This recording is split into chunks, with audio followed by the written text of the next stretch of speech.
We're heading into the middle of the Atlantic now because we're going to look at one of the most famous shipwrecks of all time, the focus of all those documentaries and Hollywood movies. But there's one version of Titanic we have never seen until this morning. That's right. Experts have used special technology to map the entire ship on the ocean floor and create its digital twin. And our science editor, Rebecca Morell, has been given exclusive access to the project. Nearly 4,000 metres down, in the murky depths of the Atlantic, the Titanic. It's so huge that in the gloom, cameras can only ever show us tantalising snapshots of the decaying ship, never the whole thing. But now a new project has revealed the wreck as it's never been seen before. There aren't many places big enough for the wreck of the Titanic, but this is one of them, the stadium where the 2012 London Olympics was held. A full-sized scan of the wreck has been captured, and to appreciate its scale, we've superimposed it in the stadium. The Titanic was simply colossal, and this 3D scan reveals the wreck in its entirety. For the first time, we have an exact digital copy of the real thing. And what you see here is what's lying on the floor of the North Atlantic Ocean. And not only can we get an idea of the ship's enormous size, this scan also gives us a close-up view of its smallest details. You can explore the wreck from every angle. The boat deck here can be seen from above.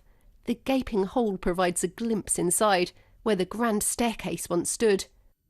And this is what's left of the captain's bridge and the wheelhouse, covered in fragile stalactites of rust. Already some remarkable detail can be seen, like this serial number on a propeller. What makes this different is a true digital twin of the Titanic. The resolution is phenomenal, genuinely phenomenal. I've not seen anything of that resolution. This will allow scientists, historians to re-understand how the Titanic came to be where it is, and it's also it's a snapshot in time. The Titanic was scanned last summer. Submersibles were deployed, remotely controlled from the ship. They travelled the length and breadth of the wreck, back and forth. 700,000 images were taken from every angle to build up an exact 3D reconstruction. The wreck is in two parts. The bow is still instantly recognisable, more than 100 years after it sank. 800 metres away, the stern, though, is a chaotic mess of metal. It collapsed as it corkscrewed into the sea floor. In the surrounding debris field, items are scattered. Ornate metalwork, unopened champagne bottles, and personal possessions too. Dozens of shoes resting on the sediment.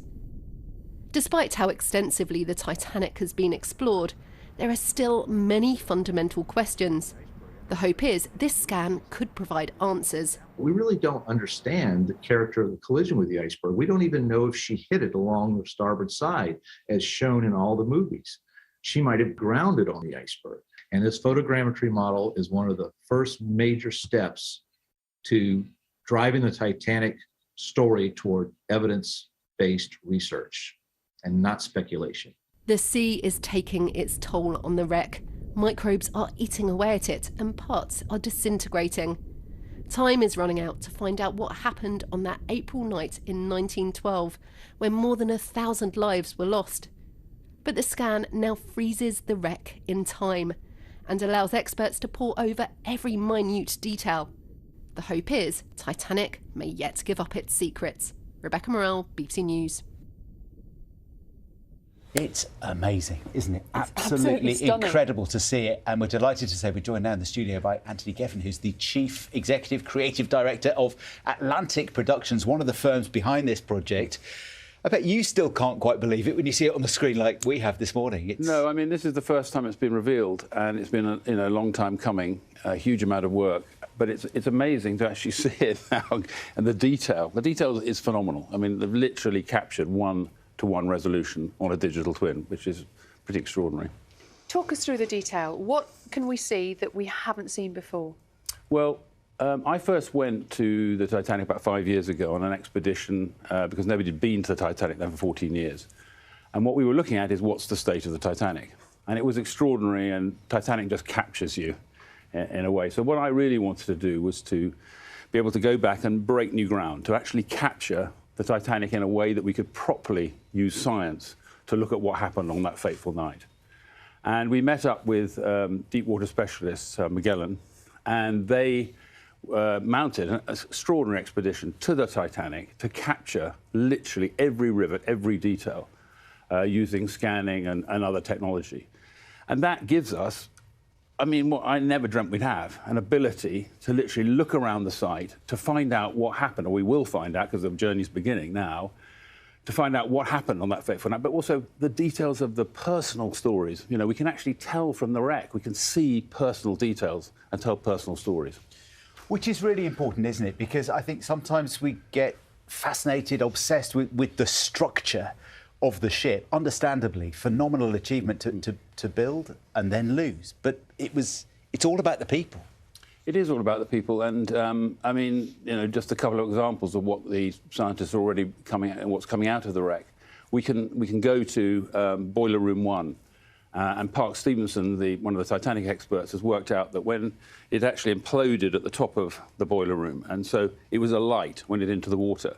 So we now know that that boiler room was the boiler room, and who's in it, who were keeping the lights on that allowed so many people to escape the Titanic. What a personal, you know, what personal moments that is. And then... Because that's always been a mystery, isn't it? It's always been a mystery as to what happened. And then another mystery is people like Officer Murdoch, who's always been accused of not launching the last lifeboat. But if you actually go to there, you find a tiny little davit, which is was still blocking where the lifeboat should have launched. So we now know that, in fact, he was trying to launch it. I mean, this is just the beginning of so many. And then there's the debris field, this area of about 3 miles wide, where when the boat went down, a lot of the belongings of people were spilled out over the ocean. And we're using artificial intelligence of faces and other details of each passenger to actually say, who is that watch? You know, whose is that Megalodon necklace that we found on the bottom of the ocean? And that, I think, brings it back to life. I mean, you know, it's 111 years ago, but it's bringing it back to now, and I think allowing people to go on a journey today. You just said you found a necklace at the bottom of the ocean. It's not that one, is it?